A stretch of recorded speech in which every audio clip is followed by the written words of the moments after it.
So rejection sensitivity is really common, and people are always trying to get rid of it. If I am afraid I'm ugly, if I'm afraid that I'm overweight, what am I going to be sensitive to?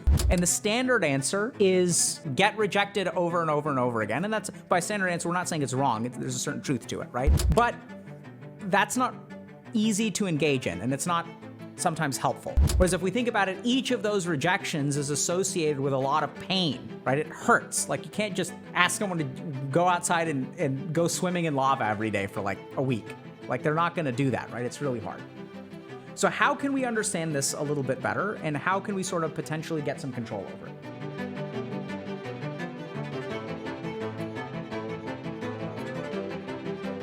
I have a tough time handling rejection. Hey everyone. I could really use some advice about how to get rid of this rejection sensitivity I'm having. The most small sign of rejection makes me feel absolutely miserable.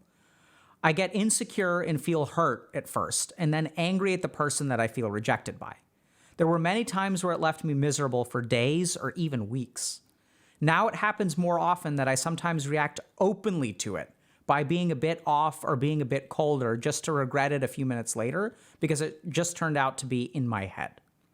This is really getting in the way of making friends, or finding some at least, but I can't shut my emotions off in that moment.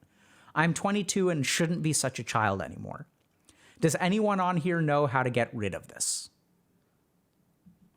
So this is something that a lot of people struggle with. That we have a difficult time handling rejection, right? And what we're looking for is a way to get rid of it. So this is where, like, a lot of people will say, like, oh, you just like, handling rejection is about developing thick skin, right? So even we'll say that. We'll say, like, okay, it's about practice, it's about experience. You got to get rejected over and over and over again, survive it, and then you'll realize that, like, it's not that bad, right? And that's how you get over handling rejection. You just have to be rejected, which there's truth to. But if you really think about it, like, it's terrifying, right? So if you tell someone, yeah, like, the way to get over your phobia of snakes is to spend more time with snakes. Like, that's the reason that we have exposure therapy in psychiatry. We're like, oh yeah, like, let's expose you to it. The only way to learn how to handle getting rejected is to get rejected, which is maybe true, right? But, like, it's actually terrifying if you really think about it. It's, like, really, really terrifying, because these people don't want to. You don't want to do that. It's like, if you have someone who's afraid of snakes and you're like, the solution to get over your fears, we're going to drop you in a pit of snakes. Like, they're not going to want to do that. If you have trouble with rejection and you're sensitive to rejection, you have trouble handling it, you're not going to sign up for it, right? In fact, that's not like a personal failing, which, by the way, a lot of people feel like they have, right? There's a lot of self-judgment here. So you're almost like rejecting yourself in this process. Oh, I'm such an idiot for being so sensitive to rejection. I should have grown up by now. Which, in that moment, what are you doing to yourself? You're rejecting yourself. You're not accepting yourself. You're not cutting yourself any slack. And so this is sort of where it honestly starts, right? So why are we so sensitive to rejection? Generally speaking, as human beings, the things that we're sensitive to are the things that we ourselves are insecure about, or the things that we do to ourselves. If I am afraid I'm ugly, if I'm afraid that I'm overweight, what am I going to be sensitive to? Comments that other people make about me potentially being ugly or being overweight. And sometimes what'll even happen is they're not even making comments about my weight, right? Like, but the way that my mind is so primed, it's going to assume that a neutral comment is going to be interpreted as a comment about what I'm sensitive to. So rejection sensitivity is really common, and people are always trying to get rid of it. And the standard answer is, get rejected over and over and over again. And that's, by standard answer, we're not saying it's wrong. There's a certain truth to it, right? Because once you get rejected a couple times and you survive, then you'll realize, like, oh, it's actually, like, not that bad, or it won't devastate me the way that I thought it would. But that's not easy to engage in, and it's not sometimes helpful. right? So it's not like go out there and get rejected 1,000 times, and then you'll overcome your rejection sensitivity. Whereas if we think about it, each of those rejections is associated with a lot of pain, right? It hurts. Like you can't just ask someone to go outside and go swimming in lava every day for like a week. Like they're not going to do that, right? It's really hard. So how can we understand this a little bit better, and how can we sort of potentially get some control over it? Okay, so let's talk about this, okay? So how do we overcome rejection sensitivity?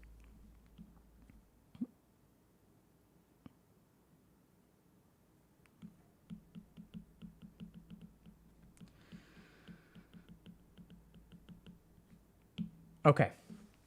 So the first thing to understand is that oftentimes the rejection sensitivity, the sensitivity itself, comes from self-perception, right? And we kind of saw that over here. We look at this like, you know, I shouldn't be such a child anymore, right? So like we'll see that oftentimes.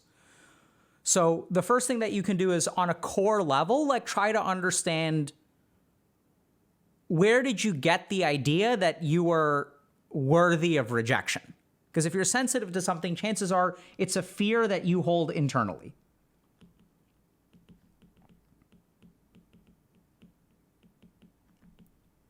Right? Like, so what I would kind of ask yourself is, why are you rejectable?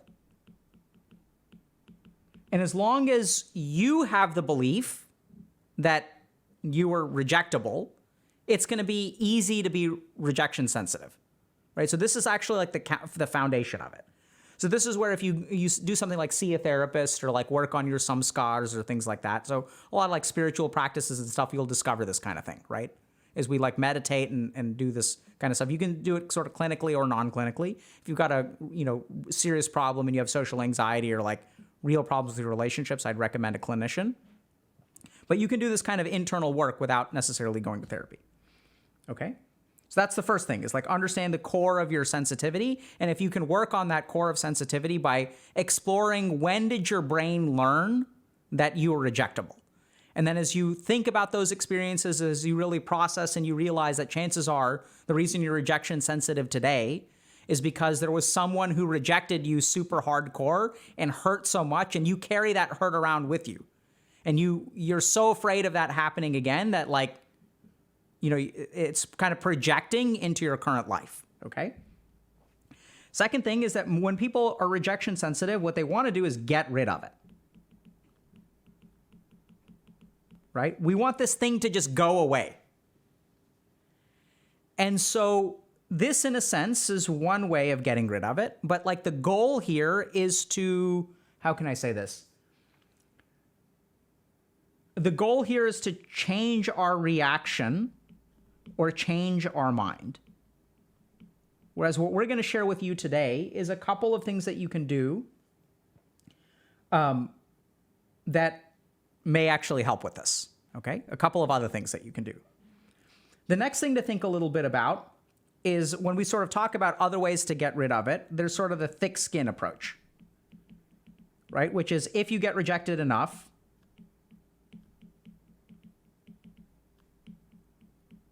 you'll get thick skin, and then it won't hurt as much, hurt less, right? But this is the kind of thing that's like absolutely terrifying, because I want y'all to understand this.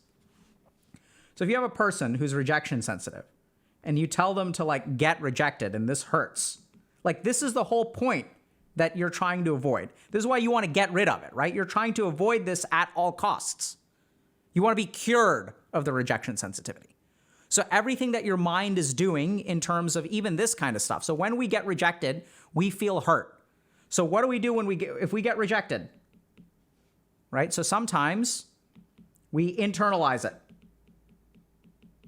For weeks, I feel hurt on the inside, but I'm not going to say anything to anyone for weeks.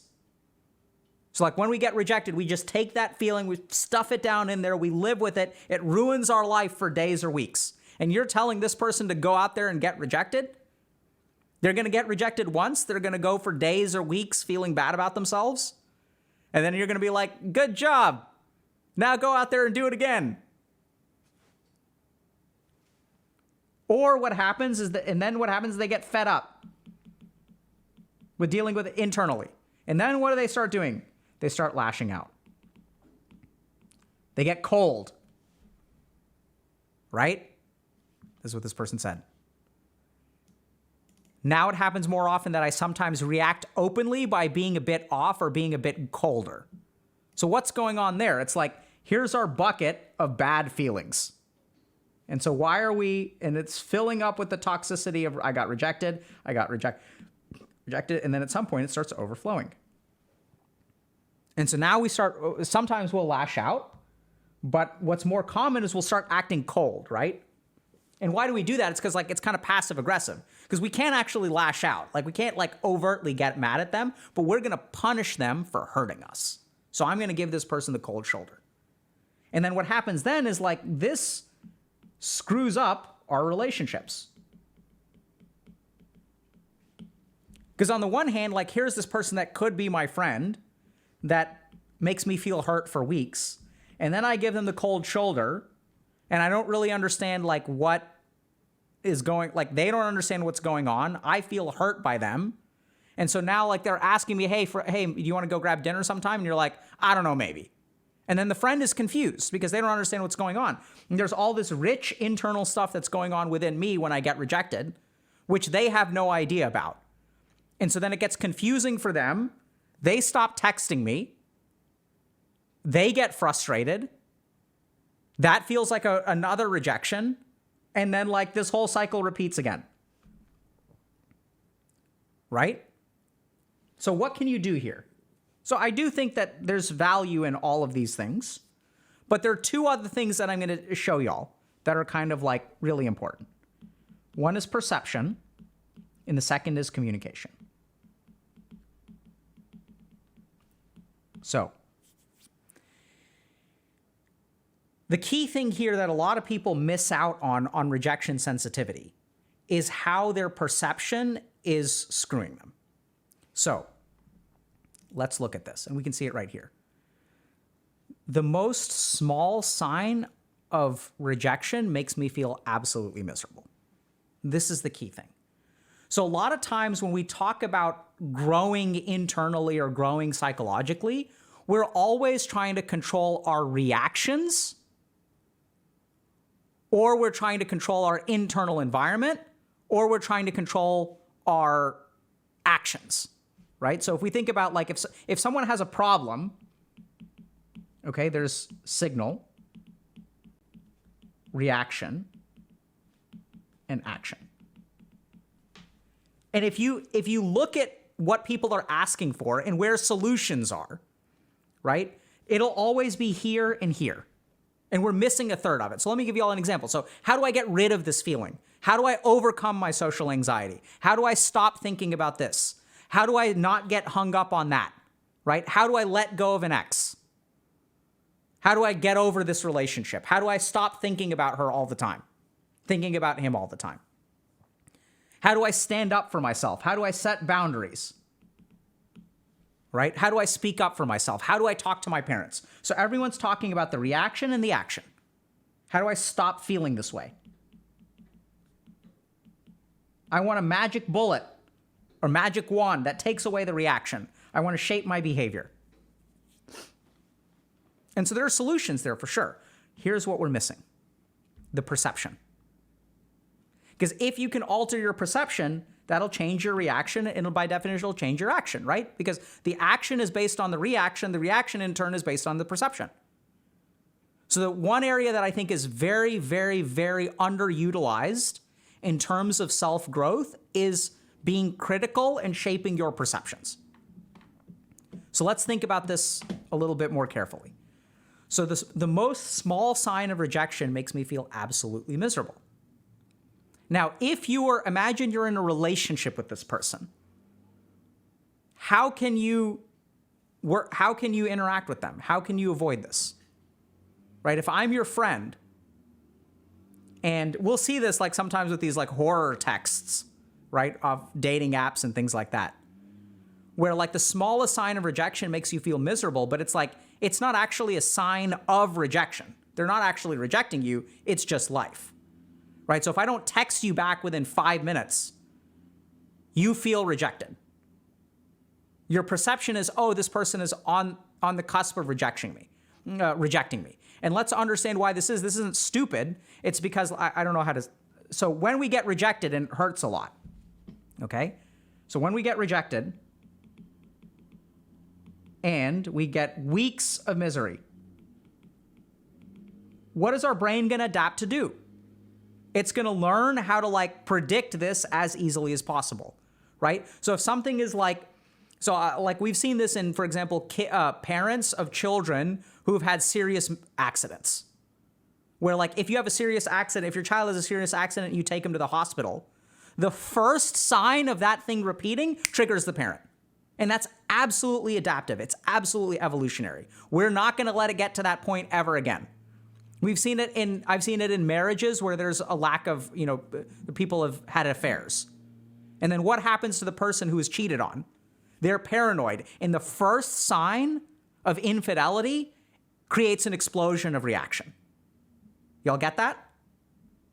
So it's not like this person is stupid for a small sign creating a reaction. It's because if there's a bad consequence and it happens once, our brain is going to learn how to predict it.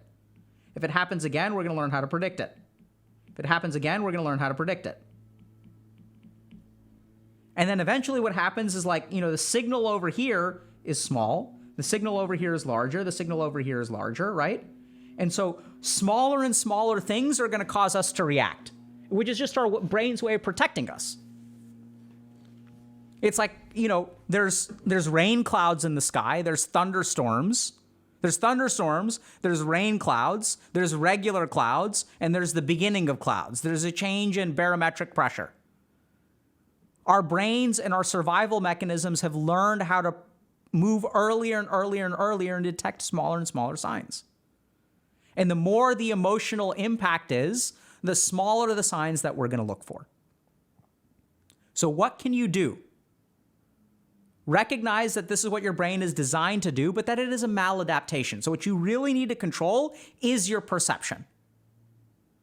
The key moment is here that you can work on. So if you have someone where the smallest sign of rejection, that's where you need to catch your mind. You need to say, hold on a second.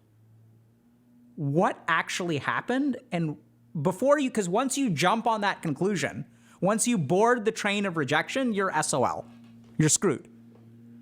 So how do you avoid boarding that train? How do you avoid getting the reaction and then engaging in the action? How do you avoid that, right? So this line and then this line.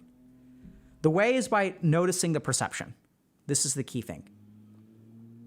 So what are you perceiving? What actually happened? How are you interpreting it that way? These are the questions that you need to ask yourself. And start with the smallest thing possible. Right? So if someone doesn't text you back, rather than like, oh my God, I'm getting rejected, and like texting them back, like, oh, like, why aren't you texting me? Text me back, text me back, text me back. I'm so mad at you. Or then what happens is you adopt the cold shoulder, right? So then when they text you, you in your mind are like, they made me wait. I'm going to make them wait. And you resolve to yourself that whatever they text me, I'm going to not respond to them for 24 hours. That'll teach them. Because that's what's going on, right? And that doesn't help your relationship. So notice the perception. Why is this interpreting it this way?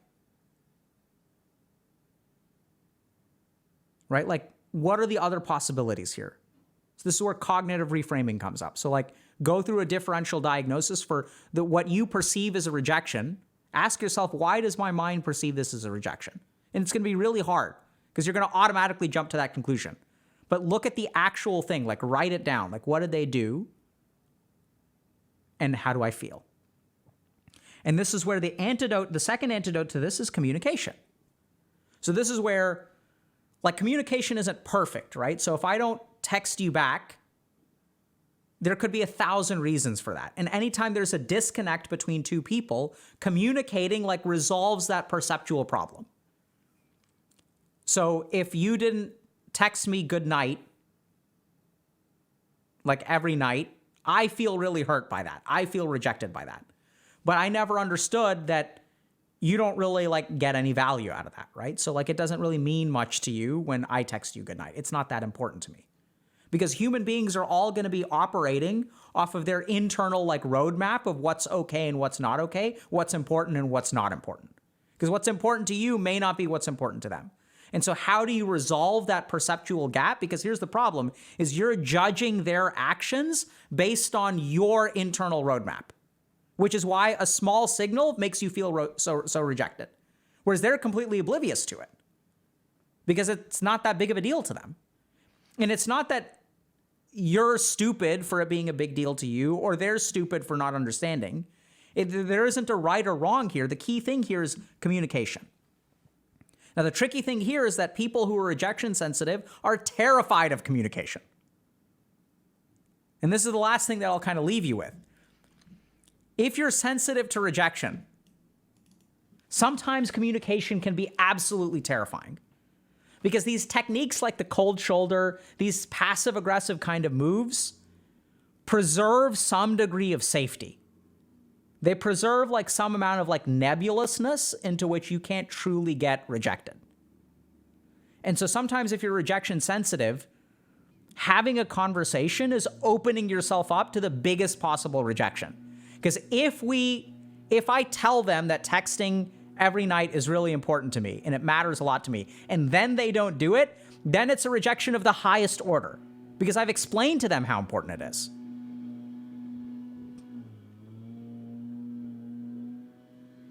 Right? So it can be terrifying to try to have communication, but I'd say if you're sensitive to rejection, sure, you can deal with the core of it. You can sort of try to make your reaction go away. You can start to adjust your actions. Yeah, vroom, right?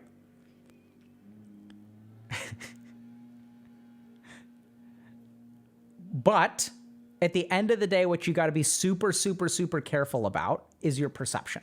This is the thing that is missed the most. Because it is in your perception that the whole cycle starts. So y'all got to be super careful about that. Okay? Questions? No, baby elephantism is next. Are such signals types of trauma? Sort of, right? So this is where, so trauma shapes our perceptions and shapes our behaviors. But trauma is not the exclusive thing that shapes our perceptions and shapes our behaviors, right? Trauma is a particular event that shapes our perceptions and behaviors in a particular way. So I would say that people who are rejection sensitive have probably undergone some kind of trauma, but I don't know if it's like, it's a word that gets thrown around a lot, right? So like sort of is the answer. How to be more mindful of perception? The first thing is to look for it. The first thing is when you react, pause and track back. Because here's the thing, if you're rejection sensitive, you really want to look at how you feel in the moment and you really want to look at all of the stuff you're going to do. I'm going to be cold to them. I'm not going to respond to them. I'm going to show them. I feel hurt. I can't believe they did this. And then your mind like boards this train and it's like thinking about the future and thinking about how you feel and thinking about how hurt you feel. What caused the rejection or the source of the rejection gets, you just blow right past that, man. So go back and say, hold on a second. What made me feel this way and what did they actually do? Because if you can alter your perception, then it changes the reaction and then it changes how you act. The perception is key. Because oftentimes with rejection sensitivity, we are sensitive. What does the word sensitive mean? It means that a small signal creates a large response. My skin is sensitive. Don't touch it there. I'm really sensitive about my weight. Don't talk about my weight. Right? So that the word sensitivity literally means disproportionate reaction to a small signal. And so focus on the signal. That's where you can start to shape your reaction to the signal. Because once the reaction happens, then it's really hard to manage. So it's the thing that people leave out. And by all means, like, get rejected. I mean, the more you get rejected, we'll see this a lot with dating, for example, right? You got to put yourself out there a couple times to realize that you'll survive a rejection.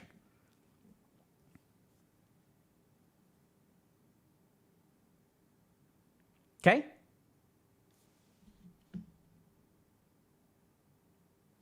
Giga Chad, get rejected. Yeah, so that's hard for people who are rejection sensitive, right? It's really easy for people who have the confidence to be rejected to tell people who don't have the confidence to be rejected, just go get rejected.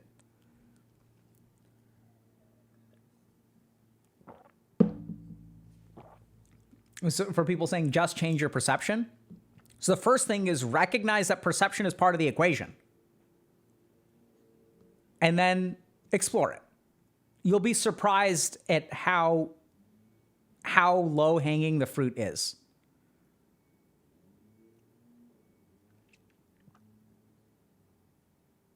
Yeah, does rejection sensitivity have roots sometimes in a lack of validation from an early age? Absolutely. It oftentimes has, because your brain learned to be wary of rejection somehow. Do y'all get that? Like, it learned that lesson that rejection is dangerous. Rejection hurts. And so it had to learn that lesson somewhere.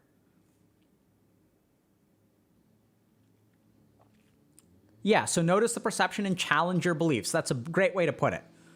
We're not saying that you have to explicitly just challenge them, right? Because for now, right now, you just taken them for granted. There's no scrutiny.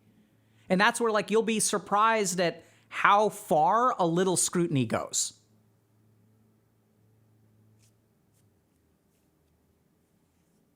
Is becoming the observer, like in meditation, a good way to get a new perspective? 100%, yes. So as we become the observer, we separate ourselves from the reaction, and therefore the reaction dies down. Right? So I think there's a video in Dr. K's Guide to Meditation about how we fuse with our thoughts and how it is that meditation is a scientifically validated intervention for all mental illnesses. Like, that's like, I think that's fair. Maybe not all, but, you know, a surprising majority of them.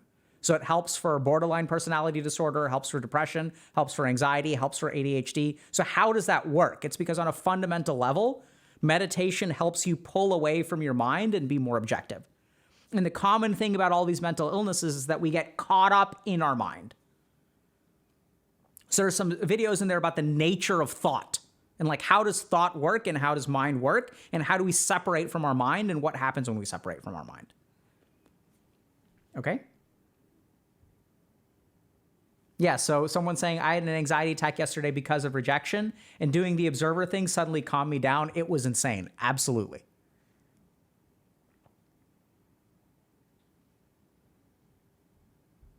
So what about if you have trauma and the meditation triggers it? So I recommend particular meditation techniques for people with trauma. So here's the thing to remember about trauma and meditation. When we have trauma, our mind develops suppressing mechanisms or protective mechanisms where we wall the trauma off. Oftentimes when we meditate, especially from the mindfulness tradition, and let's remember that mindfulness is like 5% of, like, the meditative tradition. The problem is that it's become the most popular, so everyone assumes that mindfulness is meditation. So mindfulness is about observing and letting go and pulling back. And so when you create that kind of vacuum, sometimes the trauma gets sucked past the defense mechanisms, and that negative pressure in the mind, that vacuum in the mind, pulls the trauma up. So that's why if you look at, you know, clinical interventions, meditative interventions, they tend to be more grounding in nature. So they're not going to create a vacuum in the mind. In fact, the opposite. So if you look at mindfulness practices in DBT, they call them mindfulness practices, but they're really grounding meditations. They're really focusing your mind in a particular place. It's the opposite of a vacuum. And so if you have trouble with trauma and mindfulness, that's where I'd say find a competent teacher who is, like, trauma informed and can teach you an appropriate meditation for trauma. Is there a difference between Buddhist and Hindu meditation? Sure. But that assumes that Buddhist and Hindu meditation are also monolithic, which they're not. Right? So Buddhism has tons of traditions of meditation with lots of different techniques. Hinduism has the same. But generally speaking, I'd say that there is more overlap between the traditions than within the traditions. So there's Tantric Buddhism and there's Tantric Hinduism, which are basically very similar. So the difference between Vajrayana Buddhism and like Mahayana Buddhism is greater than the difference between Hindu and Buddhist meditation.